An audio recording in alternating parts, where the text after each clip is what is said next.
baby, listen to me speaking. No matter what, just say it hard.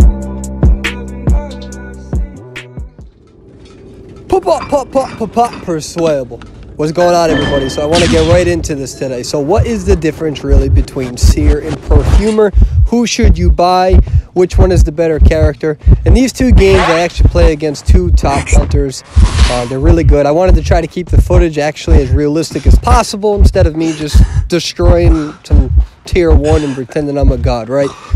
Because in high tiers, survivors, if you can get a 90-second kite, that's really good, right? Because you're going against the best of the best, typically at that point. But what people fail to realize, all right, or maybe what I failed to really mention, is that Seer is going to be coming out tonight, where you can purchase Seer. And what I want to make clear is that Seer is a good survivor. He's probably going to be played quite a bit, all right? But he's only as good as what your team is good. He only has that one owl, and most of the time you're not going to have enough time to really kite and get enough eye attention from the hunter to gain another owl. All right, so he's not as good of a kiter compared to Perfumer, right? Perfumer is the best kiter in the game. She has 3 perfumes. If you use them correctly, you can waste a whole bunch of time. Doesn't matter what hunter you're going against. Whereas Seer, in the beginning of the game, if he uses the owl on himself, right, to absorb a hit so he can kite a little bit longer if he's the first individual kiting, okay? The problem is that now his volt stacks, all right? Every time you use your owl, you have a 10% debuff to your volt, all right? And by using your owl, I mean using your owl to protect your body or to protect someone else, right? So there's a difference between setting your owl to spectate versus actually utilizing it to protect someone. And every time you use it, your volt decreases by 10%. And although I'm able to do my job right here, all right, it really has nothing to do with Seer. Technically, I could probably kite in the second match just as good if I wouldn't want to say a lawyer, but if I was a gardener, for instance. Most of it is just knowing your kite and route. So to make this clear, Seer is not going to be as good of a kiter as Perfumer. No way. There's absolutely no way. As a Perfumer, I can kite way longer than this, right? Because I can keep using my perfume in tricky situations when I mess up my transition from one area to another, or I can really waste a whole bunch of time. Whereas Seer, the reason why he's going to be used is because he can use that owl on the rescue. A lot of Seer tactics, what they'll do is when a coordinator goes in for the rescue, you can either send your owl on the coordinator to protect the coordinator, make sure she doesn't die before you get into the rescue, or you can put the owl on the person on the chair, coordinator does the rescue, and then you activate the owl, and now that person can take a hit before activating Tide Turner. He's going to be highly versatile. However, he is not a better kiter than Perfumer, and furthermore, you're not going to really be able to benefit as a Seer user when you're in low to mid tier. The idea is that you're facing against really good hunters, but you have a really good teammates. So in the first 2 clips, you really saw me tight kite 2 top hunters. They're really good. This is actually a member of our Discord. I think she's around tier 3 or tier 4, give or take. I actually don't remember her tier. And I'm going to show you what it's like to tight kite somebody like Geisha, right? Where Geisha is a little bit easier to tight kite. So using Seer, you're going to see me be able to really charge up my owl a whole bunch of times. I want you to understand, okay, that this situation is idealistic. What I mean by that is that this isn't really necessarily going to happen in real high tier rank matches, right? Geishas usually have better timing of their skills. They have a better grasp of how people actually kite. And most of the time people are playing clown users. They're playing Spider Queen. So this isn't, again, this is idealistic, right? I did ask this person to kill me, right? So this person is trying. It's on stage to make it look like I'm a god once again, all right? With that being said, right, this is idealistic. And that's kind of what Seer's kiting ability is somewhat like in high competitive matches, right? You're not really going to be able to do this in high competitive matches. So you're not going to have a constant flow of owls. What you're seeing right now is what people, I don't want you to think is actually going to happen in these ranked matches. People think, oh, I'm going to buy Seer. It takes about 25 seconds to recharge your owl. 25 seconds as in 25 seconds of active vision of making sure the rage builds up. If you go back to my first 2 clips, you're going to see that while you're trying to get away from the hunter, you're not always going to have that vision because you have to maneuver, right? You can try to panel the camera backwards to look at them to build it up, but you got to also make sure that you're not running into walls. So Seer will be better as a computer user, technically, than what he will as a mobile user.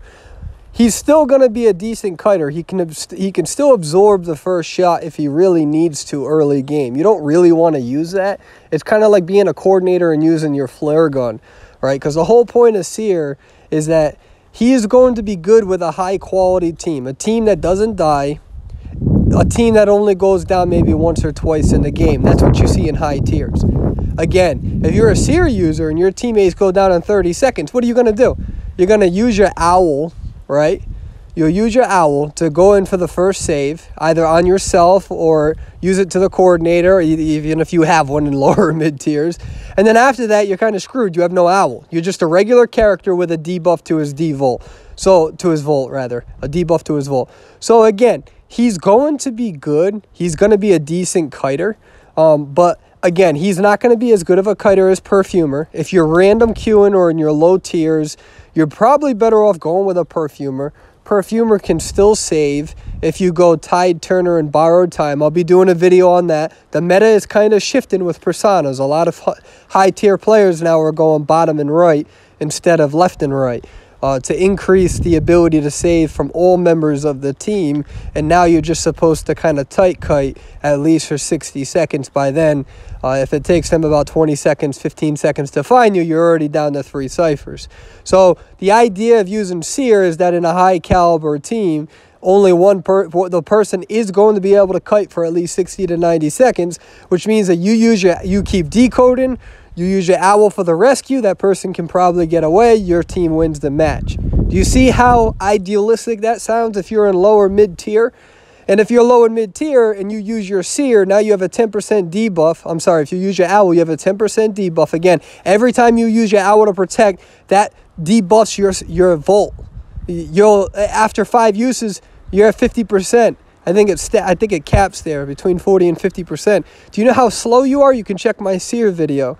I want to make this clear so people don't feel like Seer isn't as good as what he is. Seer is going to be tremendous. He's going to be used by a lot of the best. However, you have to remember that his kiting potential is still not as good as Perfumer.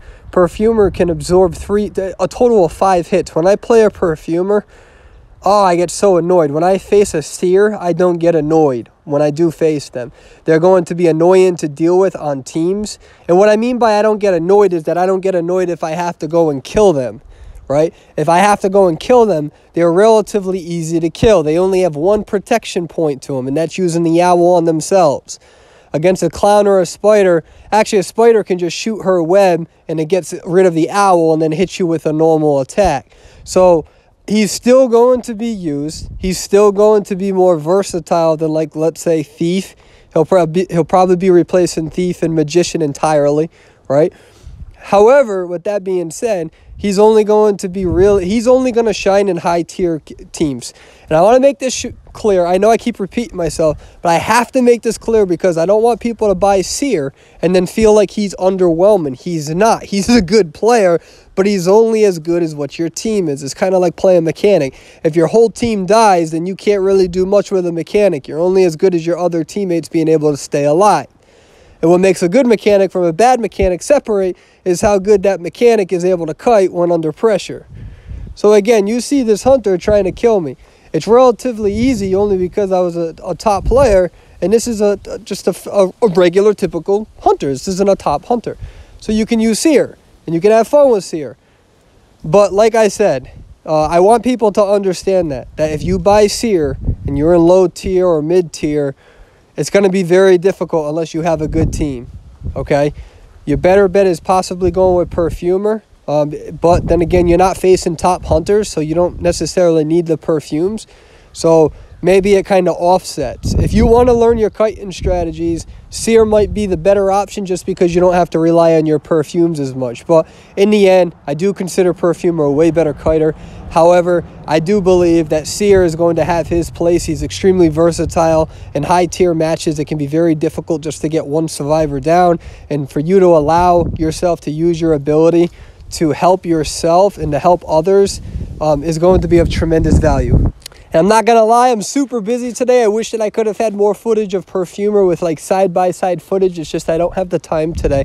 But I did want to get this video out before everybody buys Seer. I think in tournament play, if Seer's not banned, as we go further, more characters may be banned. I don't know if the devs are going to implement that, so it's not like I'm dropping you guys a secret or anything.